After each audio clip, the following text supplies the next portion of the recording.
Welcome to our channel. We're Todd and Marcy. In this episode, we explore the area while RVing at Pocahontas State Park and enjoy paddling, hiking, and a day trip to Colonial Williamsburg for some history. Join us as we're out and about in Virginia. Todd wants to know which way we're going. Are we going to go this way, under the bridge, or are we going to go that way, towards the lake? I decided that we're going to go under the bridge. This is already pretty lovely. That's because we're on the water. They smell like lilacs, but I'm not sure if they are. But it smells so good right here.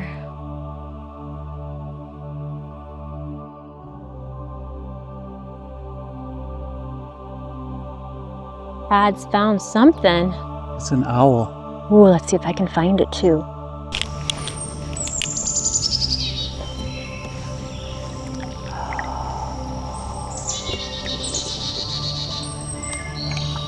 And I was just like, oh, Marcy's not here with the camera, so it took me forever to realize, oh, I have my camera. I can get it out. How exciting, Todd.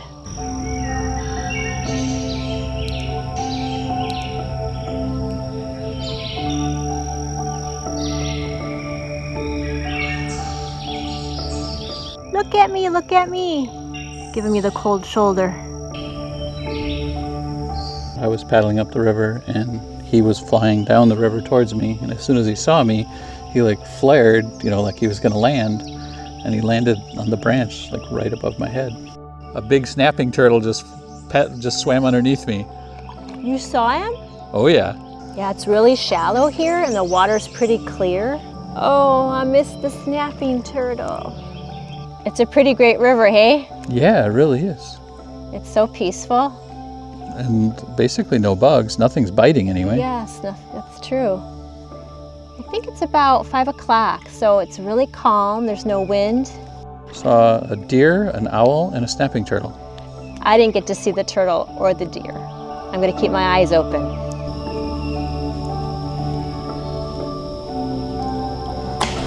Oh my goodness, it scared me. I think that means it was a beaver. There it is again.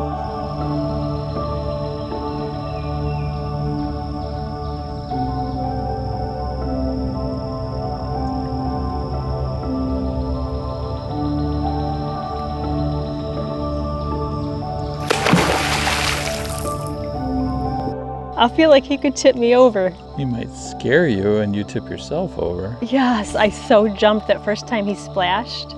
Yeah, I was really startled. I don't think you jumped as much as you felt like you did. I was so intent on trying to get him, and it was so unexpected.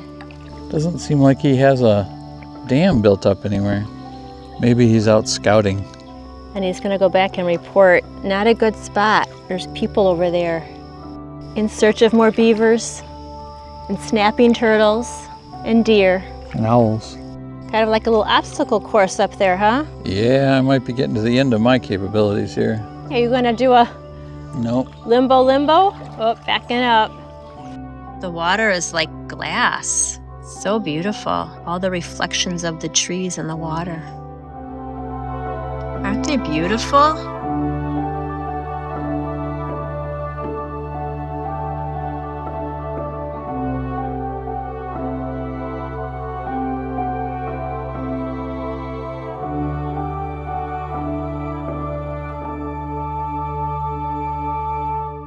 What's it called again? Proven. Proven lock.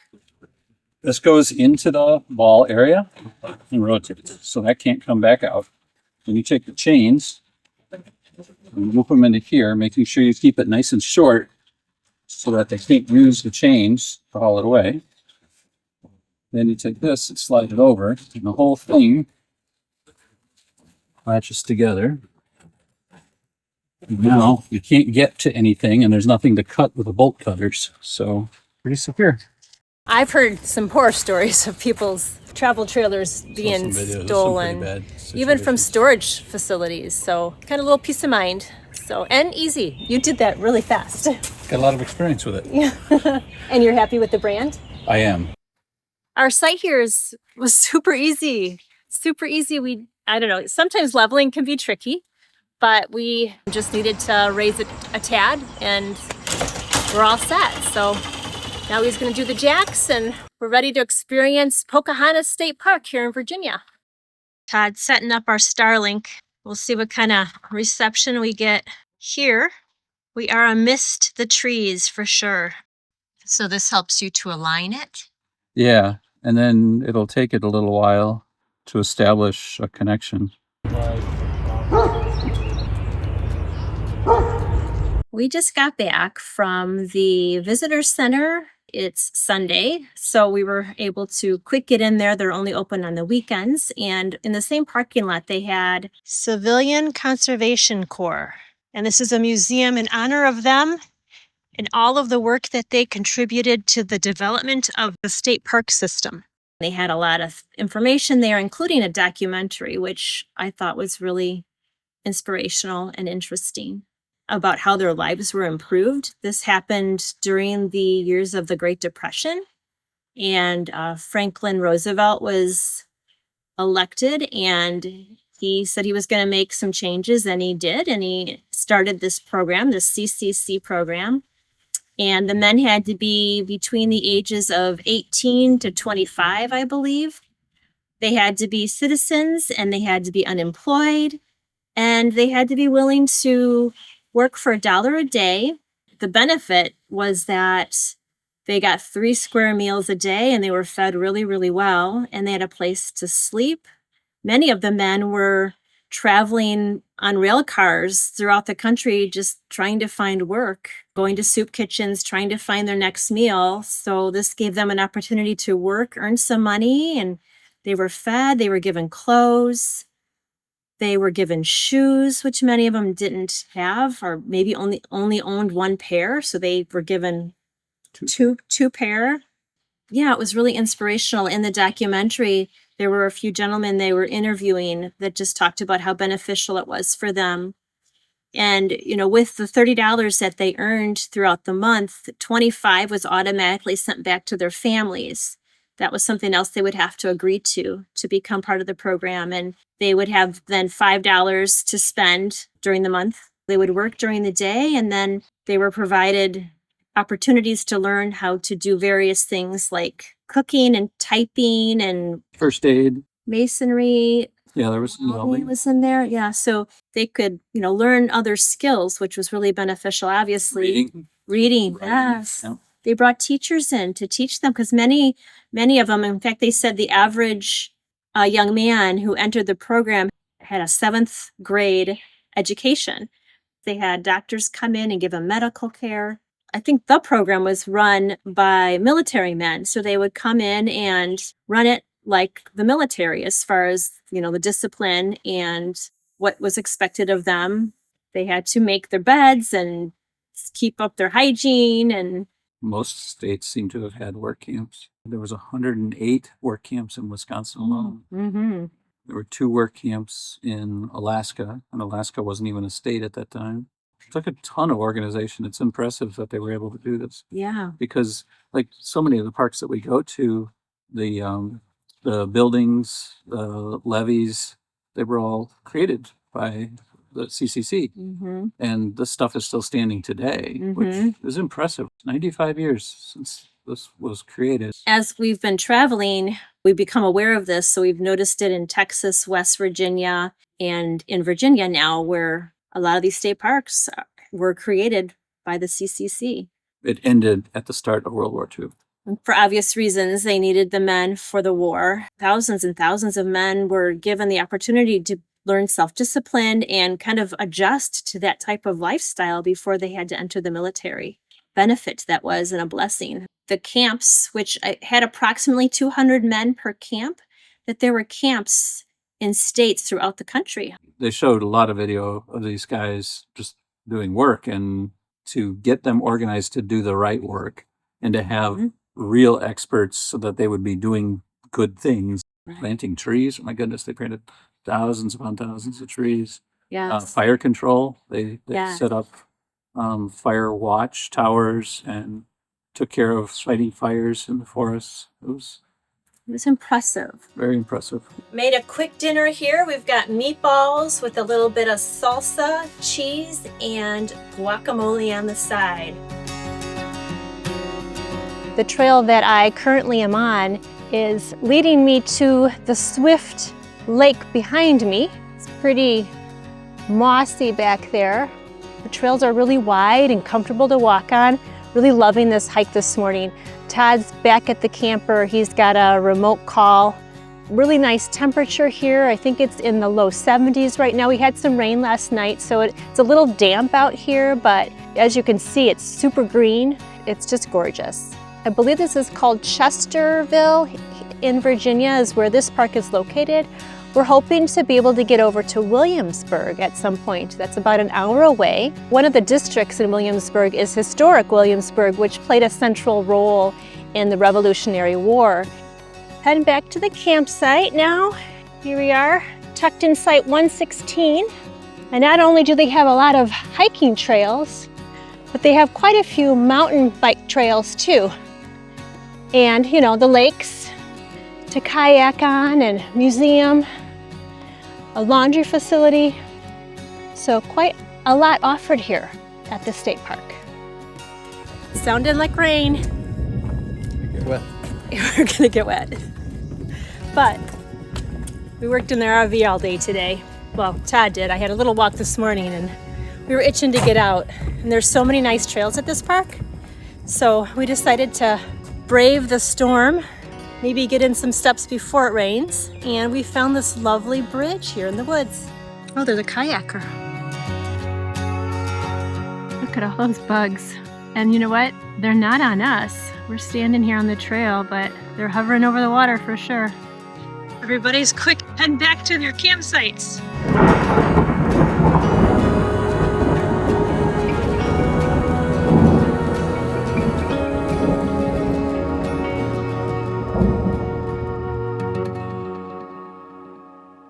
We just got back from the historic Colonial Williamsburg. We had a really nice day. We got there at 9:30 and we didn't leave until 4:30. So it was very full and so much to see. We could have easily gone back another day. Yeah, I think so. You could buy passes where you could go multiple days. So we just did the single day pass. Yeah, it's like $35 a person. We started off with parking in the parking lot at the visitor center, which was $10. Then we just walked to the visitor center from there. We got our tickets and some information. They had a map available to take. They also had a schedule That you could take a picture of. They didn't have a digital version. Yeah. Kind of see what presentations were going to be planned throughout the day. So that was really helpful. You are entering the American colony's 18th century. Journey into America's past and a chance to learn firsthand what it was like to live in the capital of Virginia on the eve of the American Revolution. So we started off by heading over to the Governor's Palace. So the original palace was completed in 1722 to be the home to 7 British governors and then our first 2 Commonwealth governors, that being Patrick Henry and then Thomas Jefferson. In 1780, while Jefferson was our governor, we decided to move the capital from Williamsburg up to Richmond. First room that you walk into, they had guns and swords. Operational weapons, hundreds of them, like literally hundreds. He said if you were on their side, it was comforting, and if you were an enemy, it was supposed to be intimidating. And he asked, he's like, how are you feeling when you're in this room? Do you feel intimidated or secure? Secure. And of course, it was a gorgeous building. They showed this room where they did the dancing. So that He said the parties would split into 2 groups, and then one group would be eating and drinking while the first group danced, and then they would swap. He said that the parties would start in the evening and they would go until the next morning. He said, yeah, Virginians loved to party, looked for any excuse to have a chance to dance, to light fireworks, to eat good food. He was the only one who pointed out how important it was that you dance well, or else it would be written about in the newspaper that you did. The Virginia Gazette. Yeah, everybody would hear. I did enjoy seeing the kitchen there at the palace. I think as he was talking, he was giving a recipe for an alcoholic beverage. The juice of a lemon or a lime. You're going to mix that up for about a minute or so. Pour it into the glass. the lemon juice will start to curdle the cream. Cream will become a sweet foam that you eat with a spoon. Then you get to drink the white wine punch at the bottom. That is a party all in one glass. You can make it in the time I just told you about it. Syllaba, what do you spell it? Syllaba, how you spell it? Syllabub, Syllaba. And apparently that was what Miss Muffet was drinking. Syllaba is birds in whey. They had sample dishes laid out on the table that were all real, Yeah. and it was impressive. Of course, they were like, you may not taste any of it. It's just Well, they to said look none of at. it was made today. Yes. So Just to look at. they were chopping up mutton and cooking it, which made the room smell amazing. From there, we stepped outside and took a look at the garden, which was really, really nice, right Yeah, off it was the a kitchen. multi-tiered. Look at this really cool garden back here, right outside the kitchen. They've got just rows and rows of produce growing here. Let's go check it out.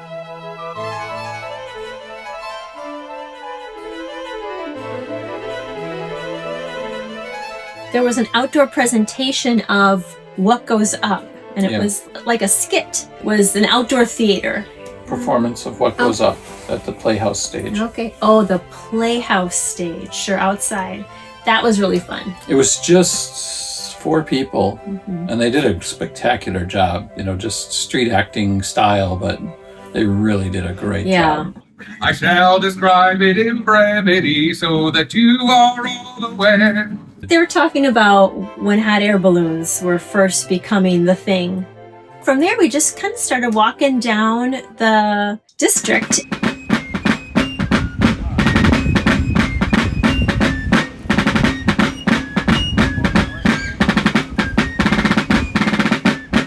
There were certain buildings that had interactive presentations going on. So they would just want to see your ticket, and then you could go in and you could hear about whatever they were doing inside that building. And we went into a silversmith's shop. He was hammering.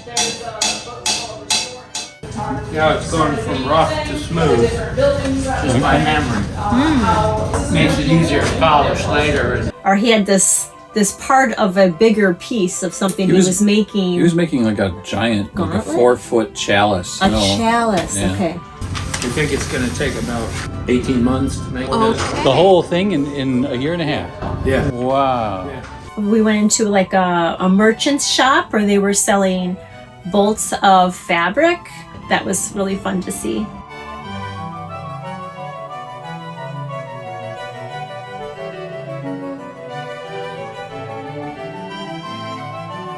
The blacksmith was really fun, yeah. They had a live hearth going there, and they were actually, forming some fireplace equipment. Yeah, they were manually pumping the billows, and they had a sampling of a lot of different material that they had made. A lot going on in that shop. And then next to that, there was the tin shop, where she talked about how they hammer the steel real thin and then dip it in tins to stop the oxidation process. Well, you had asked how they make them waterproof. The circle is cut wider than the actual diameter of the cup, so the edges are tucked upward. They connect like a puzzle piece, and then you pinch it. And no matter how hard you hammer that 2 pieces of metal together, there's still gaps, so we run solder along the bottom as well. From there, we went across to the carpentry shop. Oh, yes. They were actually reproducing replica furniture from the period. Ornate. Or very ornate, yeah. and- Master craftsmen, their work was impressive. All hand tools.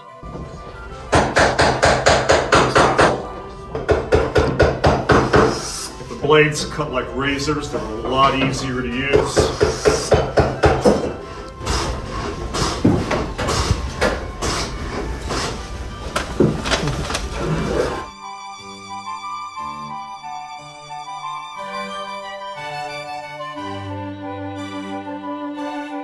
At the Capitol, which was the last tour that we had, we learned that the original had burned down. They were actually concerned about that, so they didn't put any fireplaces when they built it, because the previous building had burnt down 3 times. So they said no fireplaces, and it burnt down. We saw the Patrick Henry presentation, which I think was, well, I know it was my favorite, I think it was Todd's also. So we are waiting for a visit with Patrick Henry. Hear a performance on the stage. We got here pretty early, so we've got about 25 minutes yet before it's going to start. But we found a spot in the shade, and we're waiting for it to begin. Very happy indeed to have this opportunity to address you and converse with you. It has now been 18 years since I was last in Williamsburg City, that being when the capital removed to Richmond Town back in 1780. It appears that Williamsburg is still most prosperous and flourishing indeed. Why, I dare say, sir, it's been at least 25 years since you and I last clapped eyes upon each other. You're looking very well indeed, sir. And he didn't break character for 30 minutes. He struggled with finances when he was first married, really at a young age, and ended up working for his father-in-law in the tavern. And then he would see the lawyers come in after they would do their debating. During the day, they'd come into the tavern and continue their debating. And he thought to himself, hey, I can do that. So he decided to become a lawyer. Another fascinating thing was watching some of the actors and actresses. Hello, everyone.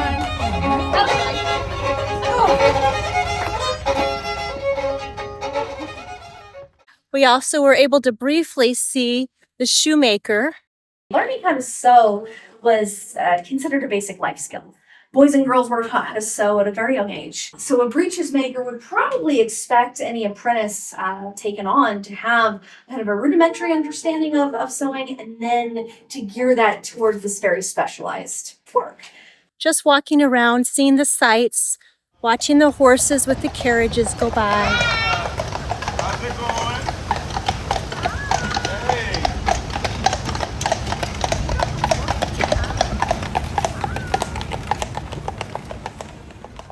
Another really nice thing about Colonial Williamsburg was that you don't even have to buy a ticket to just walk around and enjoy the brick paths and the cobblestone walkways and take a look at all the colonial architecture and just enjoy the sights outside. If you wanted to go inside the buildings and see the tradesmen and women at work, then you needed to have a ticket for that.